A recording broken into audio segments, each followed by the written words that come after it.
ဒီနေ့ဘူထောင်ဖျားမှာရောက်နေတာ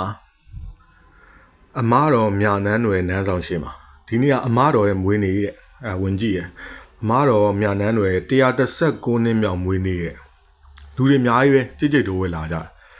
အမားတော်မွေးနေ့ကိုလာပြီးမွေးနေ့ဝဲကျင်းပကြတယ်အမားတော်လှူဒန်းကြတယ်ဆက်ကကြတယ်ကျုံအမားတော်ဘယ်လောက်တောင်ကြက်ကြည်ရှိလဲအဲ့မှာပွဲတွေရောအုံသီးငပြောသီးအုံပွဲငပြောပွဲပေးကြတယ်အဲ့မှာအမတော်ဘလောက်ချောမောလှပပြီးစက်တည်ရှိတယ်အမတော်မွေးနေ့အတွက်မှာဘတ်သိကိတ်တွေအများကြီးပဲကိတ်မုတ်တွေလူထားကြဟပ်ပိတ်တွေကိတ်မုတ်ကြီးကျွန်တော်ကတော့နွားနို့ရဲ့ပေါက်ပေါက်ဆုပ်ရဲ့ပန်းတွေရဲ့လူရဲ့ရှားလူလည်းနွားနို့ရောကိတ်တွေအများကြီးလူကြတာလူတွေအများကြီးပဲကြက်ပြန်မကြဘူးကြိတ်ကြိတ်လိုပဲဝင်ဖို့အတွက်လည်းတန်းစီရတယ်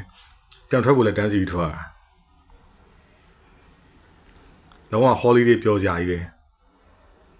လူတွေအများကြီးပဲ